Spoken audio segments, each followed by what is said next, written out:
Just to give you all a little bit of background, my name is Bethany Eggleston. I am with Excel. Excel is a nonprofit that serves the greater Phoenix, Arizona. We serve people of all ages who have developmental disabilities. And so we are representing you today from our K through 12 school program. And actually, we even have several teachers in the room from our program today. So we're excited about that. So that just tells you a little bit about who we are and what we do. And I will switch slides here and introduce you to the lovely Erin. So Erin is actually our adaptation specialist here at Excel. Erin's been with Excel since 2007, and she has an incredible background. She actually holds 2 bachelor's degrees, one in anthropology and one in primate behavior and ecology from Central Washington. During her career at Excel, she's worked as a paraprofessional substitute teacher and is currently the head adaptation specialist. Erin's role is vital to adapting and creating educational curriculum for like literacy, kids, 2 to 3 dimensional tasks for all of our students. All of our students have very vast differences in their challenges. And so she customizes their educational program with adaptive materials to ensure that they can live their best life and thrive. Erin's passion is to enrich the lives of students, collaborate with other faculty members, use innovative ideas to adapt materials and assist the learning process. Above all, to help individuals become the best version of themselves. Welcome, Erin. Thank you, Bethany. All right, we're going to get started. Next slide. Ooh, I went backwards.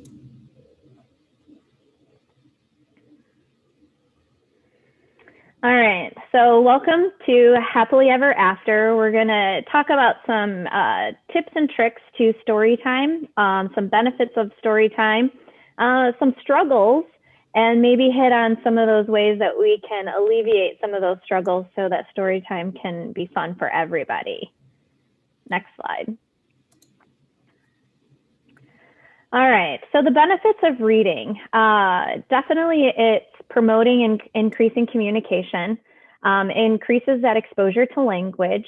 We're going to introduce book handling skills, such as what's the right way to hold a book, how do we turn pages appropriately, we don't put the book in our mouth, we don't tear out the pages, we don't bend or fold pages, we don't write in books. So during story time, there's a lot of, I end up calling them soft skills that we're introducing and teaching our children. And so book handling skills is kind of that number one. Most of the time, kiddos don't really realize there's an up and a down to a book. So most of the time, kiddos will grab books and they'll look at them upside down. So just during a nice playful interaction, such as story time, these are a lot of soft skills that you're going to be teaching children. You're also going to be introducing that concept that we read from left to right.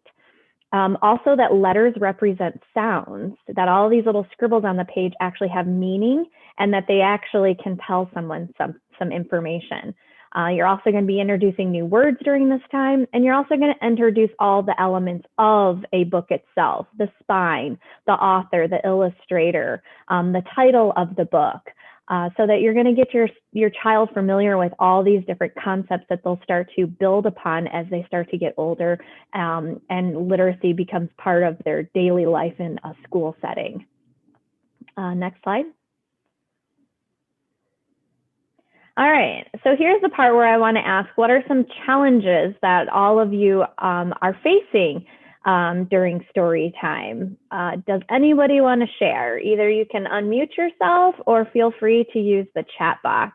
I know we have a few professionals in the setting, so maybe story time isn't necessarily happening in your home, but you could be having story time in your classroom, or some of our librarians will be experiencing story time in the library setting. So any challenges right now to just kind of open it up for a discussion.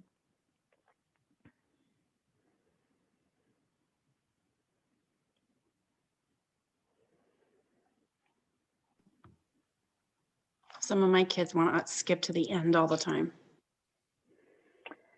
Yeah. We missed Yes. the whole beginning. And do you skip to the end? Let's see. I usually I'll give a question about what might happen and then try to get their interest to go back to the beginning. Mm-hmm. It's okay to skip to the end, because over time they'll start to develop this, oh, I don't want to just know the ending now. I want to know how we got there.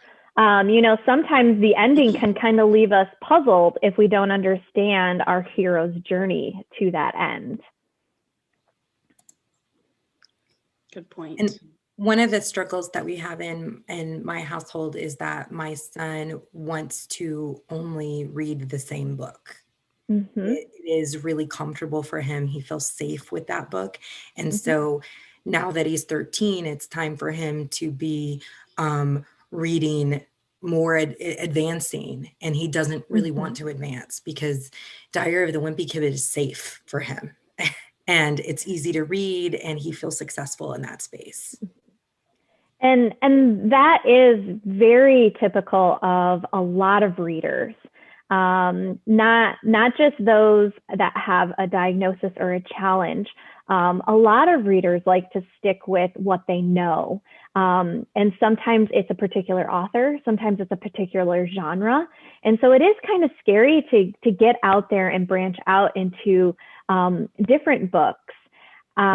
So what I encourage parents when they have a kiddo that's stuck on a particular series like Diary of a Wimpy Kid, try and find other books or other authors that have a similar feel to them.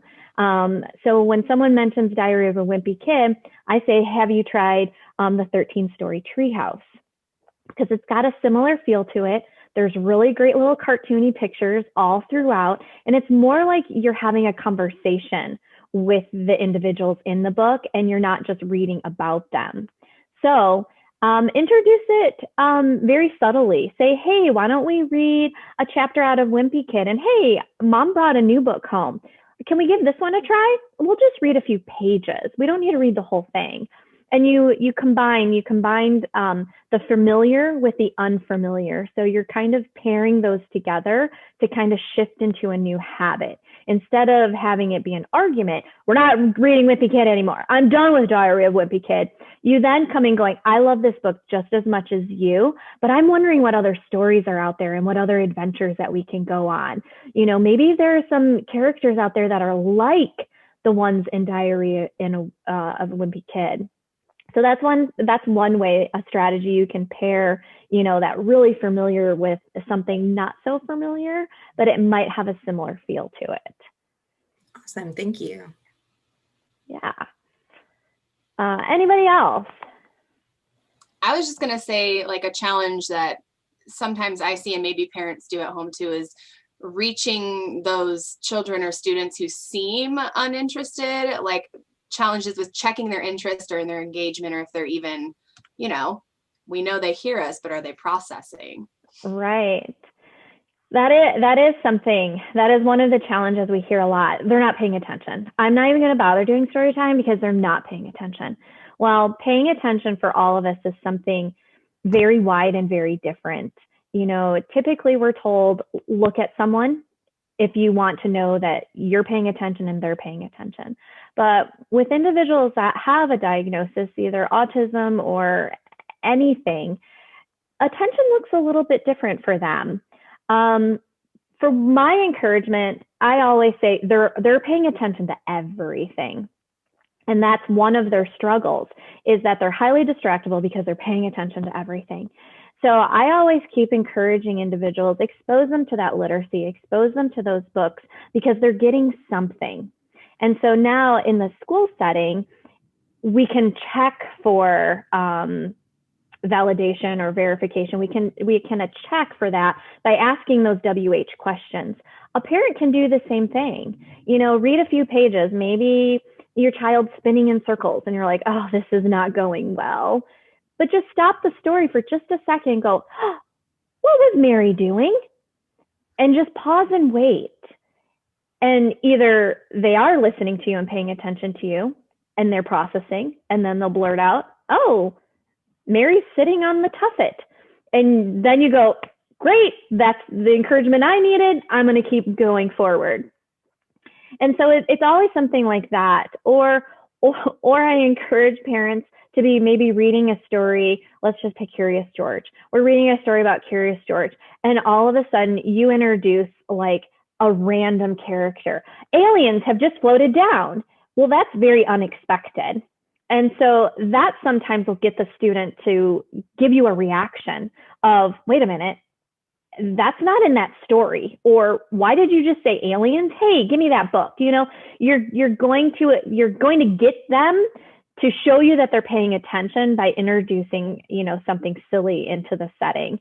I know I do that in my own family when I'm talking to my kids and I don't think they're paying attention. And I'm just like, oh yeah, and aliens came down and we had lunch together. And my kids are like, what are you talking about now? And I'm like, well, just making sure you're paying attention. That's all. And it's just a fun, silly way to do it. And I definitely say during story time, that's what you want to do. You want to keep it light. You want to keep it airy. You don't want to get frustrated, because your ultimate goal is really just to expose them to language, to conversation, get them thinking and having other creative thoughts. So I always err on the side that they are paying attention to me, and I'm the one that needs the feedback to know if they really are. So just ask kind of those WH silly questions. I think one of the things you taught me the other day, I have a 20-month-old. I wrote in the chat that I have a 20-month-old and a 13-year-old. Yes, it's a very big gap. And she loves to read with me, but there are times where it doesn't seem like she's interested because she's run off to go get another book. And Erin taught me, brain explosion moment here for me, where Erin taught me as we're preparing for this with all of you, that, oh, she's modeling. She wants to flip the pages just like mom does. And that was so helpful to me. Now I can let go of my weird expectation of what paying attention looks like. And no, she is paying attention. She just wants to be like mom. And we had a lovely story time last night. And yep, she was flipping that page at the same time I was. That's wonderful. Yeah. You know, story time isn't all about just doing something correctly. You know, certainly if we're talking about young children, preschoolers, 20-month-olds, their language hasn't quite developed well enough. And so they are picking up on the skills they can do. They can hold the book. They can flip the pages. They can close books. They can pick new ones out. These are all the things that as adults, that's what we're doing. That's what we're constantly modeling. How do I hold the book? How do I take care of my book? How do I handle my book? You know, sometimes story time should be short, and maybe sometimes you should have your own private story time and just let your kiddos be around the house. Let them see that reading is part of a daily activity, and it doesn't have to be for hours. You know, maybe you're in the middle of a great big novel and you can only get a few paragraphs in because now you got to cook dinner or you have to go do something else. Just you simply sitting down and opening and reading those few paragraphs is exposure for your child to see that reading has a place, and we should make that space and time for it.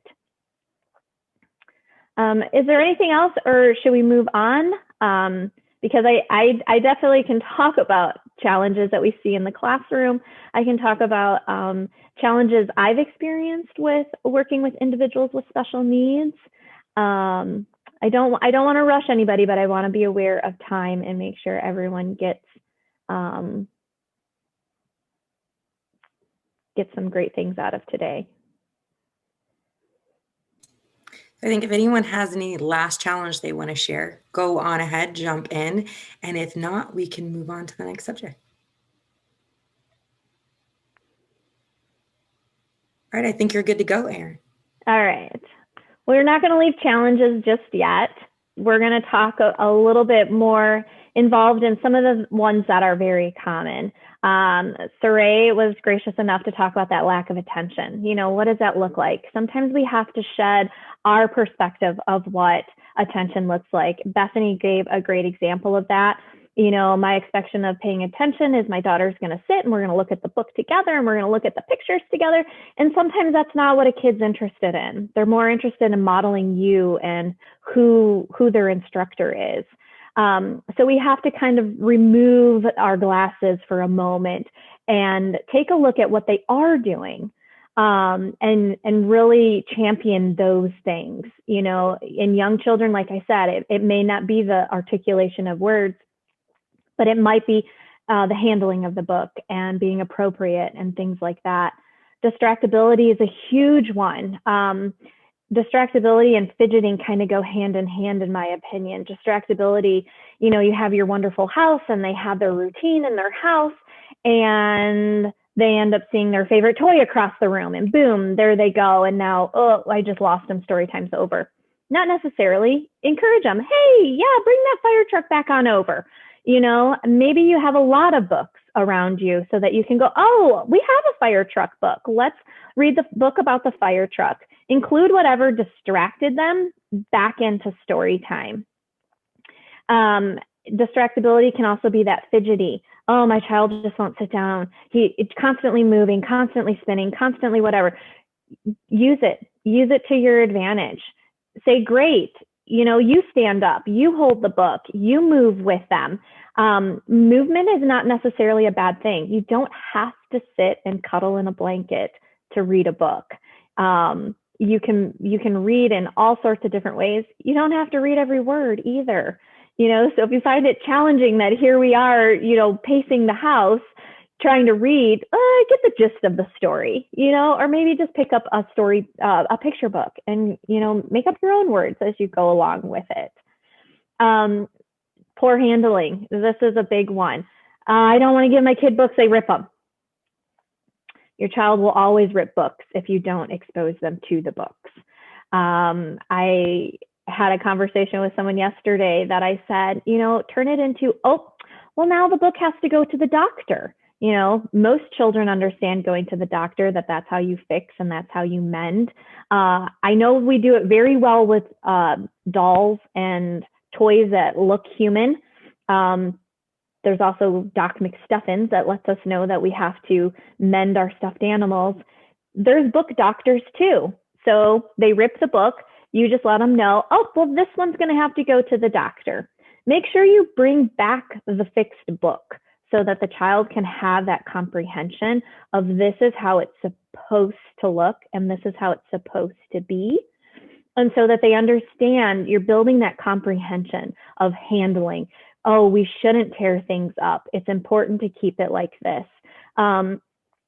You know, another thing that you can do is you can get the board books, you know, books that are a little bit thicker. You know, they design these for preschoolers because preschoolers have no comprehension of their strength. You know, so that's something that they have to build and adjust and change. They also make cloth books, again, for those babies and preschoolers. This is why they make the cloth books, is to allow the child to manipulate it with all of their senses. They can put it in their mouth, you can wash it, you can have it in your hands. It can be something soft that they won't bonk themselves with. It's all about just exposure to these different things. Never a punishment thing. The book gets ripped, the book gets torn.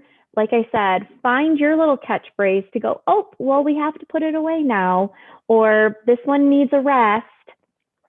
It is disheartening and frustrating to see books get torn and destroyed. But again, there's a learning process to everything. You know, for me, sometimes cooking dinner, sometimes I burn it. I've ruined it, but it's not, I'm never going to cook again. I just have to pay attention, or I have to learn a different strategy or a new tip or trick or something like that. And like I said, fidgeting and distractibility kind of go hand in hand. Some of those things you may have to buy something to help your child overcome that. An exercise ball, a little wiggle pad, different things. Maybe it's just they move their body because they need some type of sensory input. Maybe it's just something you can have them have in their hands. Fidget spinners were all the rage for a while. Some kids like the Play-Doh or the putty. Some kids just like to have paper in their hands too, something just you can have around the house. So there's ways to incorporate some of these things just naturally into the story time and not to draw a lot of attention to it.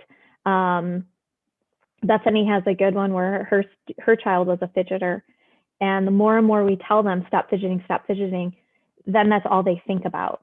And so if that's all that I program them with, we're going to sit down for story time and they're going to miss the story because in their brain, they're just going to go, don't move, don't move, don't move, don't move, don't move. And it takes every energy and ounce of them not to move. And now they've missed what I really wanted them to have. So I have to sometimes let go of their fidgeting and their distractions they're causing for me, and know that some of those things are actually helping them pay attention to the story or the lesson. Did that spark anything in anybody? Does anybody feel like they want to share? That's okay. It's kind of a tough thing. So we can keep going. All right. I think this is what everyone is waiting for. Tips and tricks. I've sprinkled them in here and there, but we'll lay them out pretty good here. So I encourage families to try and create a space for reading. Sometimes it's natural for it to be bedtime, and that is perfectly great because you want that body to relax, you want them to calm down. Most of the time that seems to be a really great way for parents to relax too. So bedtime stories definitely is on the list. But sometimes even during this COVID season, we're all locked up in the house and we need something else sprinkled into our day. So carving out a little space in your home for story time can be beneficial. You know, our houses are already organized. We have our kitchen, we have our living room, we have our bedrooms, we have our bathroom. So we already have these spaces that are defined for things that we do. Creating that little niche in your house. And maybe it is in your living room. And maybe the only thing that's different is you pull out some blankets and pull out some pillows and then grab a whole bunch of books. And maybe that is your little space. Maybe it's more like a picnic space of story time. So don't feel like you have to build some type of cave or you have to have this special room. It's just you're saying right here, right now in this little space here, we're going to read some stories and we're going to look through some books and we're going to have a really good time with this. Sometimes with young children, keep it short.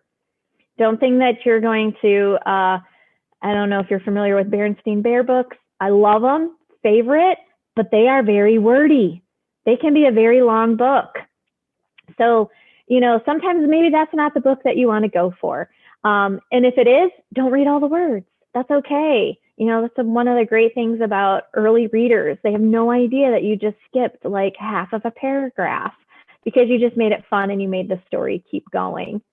Use their interest to capture them. You know, Bethany said, Diary of a Wimpy Kid.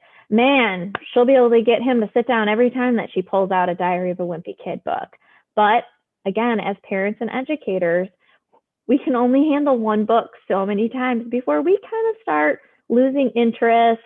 You know, our body language might change, showing that we're a little grumpy with this book, but here we are, we're going to read it. So again, pair some of those interests with something similar to that. You know, they like Mickey Mouse Clubhouse, maybe pick some other Disney characters. They like dinosaurs, try and introduce a robot, it's kind of similar, or try other animals. So try and pique their engagement or their interest to capture their engagement. Keep it fun. You know, sometimes right at that end of story time, boom, that's when the book gets ripped in half. So now you know for next time, oh, I need a watch for that split second, and then we're done with story time. And then the book doesn't get ripped and we don't lose our minds. So you want to keep it fun, keep it short. Allow for that book manipulation. You know, Bethany gave that great example. She's reading, but there her daughter is running around getting different books and collecting books. That's okay.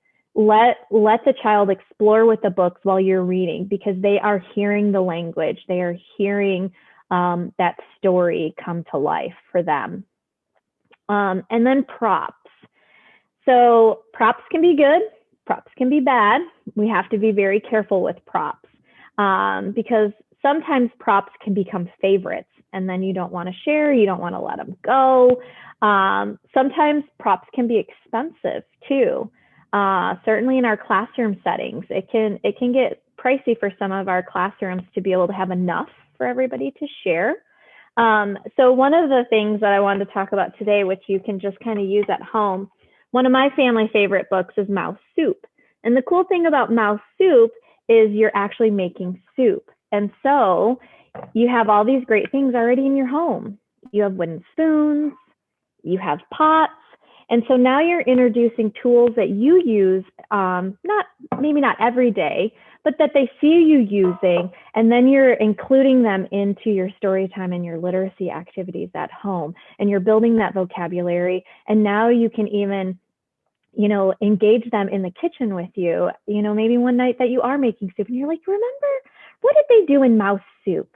And now you're working on that recall, you're working on those WH questions, you're working on so many more literacy skills by just building off of that simple little story time of reading a book to your child. And if the prop runs away and becomes part of the kid's toy box, kudos to you, because now, that's like, you did it. You made those connections with everybody. So, Saray, what kind of props have you used in your classroom? I will say, even though you guys already know this, the inflatable planets are my go-to every time. Even when it's not solar system, the kids are like, can we play with the planets? And I'm like, why not? Pull out a book. But the inflatable planets are it. Very cool. Very cool. Thank you for sharing. Hey, Saray, can you explain to the group what you do with those planets? Yeah. Usually I don't have a specific solar system book. I borrow a lot from Erin. She's got a lot of good ones, or any solar system themed book. And whatever page you're on, whatever planet it corresponds, you can pass them around. You can line them up and say, oh, Venus is whatever, and have them come up from the line and find Venus. You can really do anything with them. Talk about the colors, the shape, the texture. Like with the sun, we're like, oh, it's hot, don't touch it. Let bounce it around and it becomes a whole game. So those are just a few things we do with them. Very cool. Thank you. And you also have a lot of fun with them. I've seen your class just have fun throwing it around. Try not to hit the sun on the ground. And let's be honest, that's probably why they like it so much. For sure. All right. We can go on to the next slide, Bethany. All right. So here are some other ideas. And these are kind of geared towards more for older children or children that are in school, trying to structure up that time now with different in-person or remote learning. So this would be setting up a time, daily, weekly, to have time with books. Maybe you call it story time, maybe you don't call it story time. But you can also use start and stop timers to start and stop your story time sessions. This is kind of good too with kind of that kindergarten or first grade kiddos that sometimes they just want to know when an activity is going to be over with. Erin, so using timers. I hate to interrupt you, Erin, but I got to tell you, I use this with my 13-year-old during virtual learning. It was part of his school requirements to spend time reading, and he set Alexa's timer so that he knew when to start and stop, and it really worked. Now for him, because he can fake it, and he really didn't. It was important that it came with some questions for him to answer at the end of that. But I would say that the story time timer was helpful to us throughout kind of the shutdown, if you will. Yeah, for sure. I mean, I use it during the summer. I mean, I told you guys I have teenagers and I still am just like, all right, we're all reading for 30 minutes. I'm starting the timer, and I plop down right there with them. I'm just like, I'm going to be that model too. Reading is important. And you're right. You can fake it. I'll be honest. Sometimes I fall asleep, and they call me out on it. They're like, Mom, you get 10 more minutes because you fell asleep for 10 minutes. And I'm like, kudos to you guys. Thanks, So yeah, that's great to hear, people are still using timers. Another thing is a strategy we use in our classrooms, and they're called work systems. And what a work system does is it tells the individual how much there is to do, how they know time is passing, how are they going to know when they're finished, and what do they get to do when they're finished. So this is definitely something that helps our individuals that struggle with the executive functioning, struggle with that time management skill.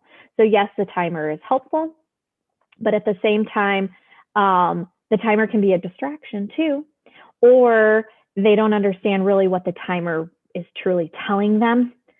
And so creating a work system is a nice visual way that educators and families and parents can show their kiddos what's going on. And you know what, Bethany, this is the one thing I didn't prep. I have everything else next to me except I don't have my piece of paper and my pencil. But honestly, that's exactly what you can do with a work system. It doesn't have to be something fancy. It literally can just be a piece of paper, grab a marker, grab a pencil. Maybe you want your kid to read 5 pages and that's all you read. Story time, put it at the top, read 5 pages, page 1, page 2, page 3, page 4, page 5. And then what do they get to do when they're finished?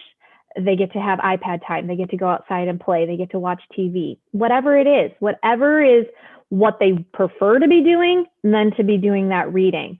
And as they go, I read a page, you go, great, cross it off. I read another page, Mom, cross it off. Hey, Mom, I read 5 pages. Way to go.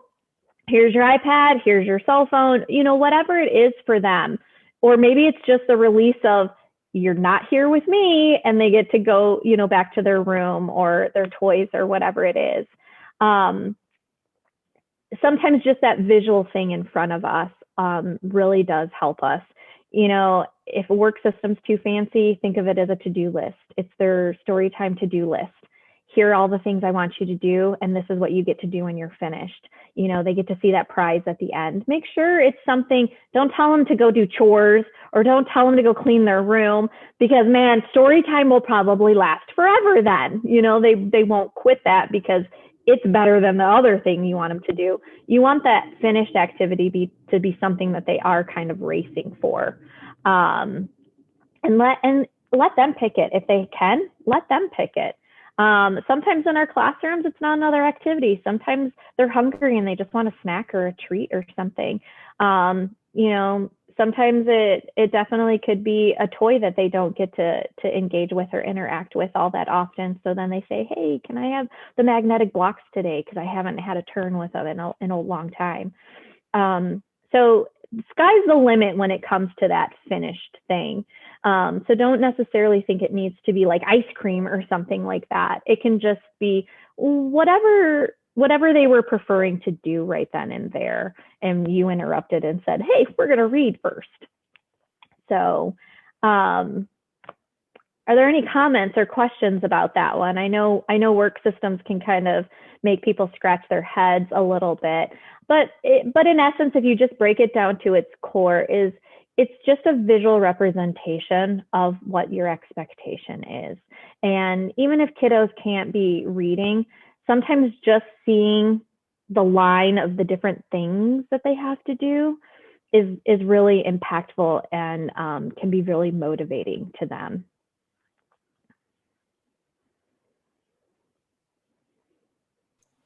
I know, Erin, for me, just creating the language, because my daughter's really young, so giving her a sheet of paper isn't going to turn into a lot of a check sheet right now. But the language of, we're going to do this, and then we're going to do this. And that Correct. Then thing, of course, that she really wants to do.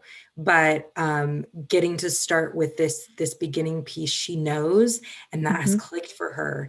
And I'm telling you, as I've gone through and been a part of the creation of today's workshop, I have learned so much as a parent on how to engage with both of my children at two very different spectrums of their time by using things like, first and then.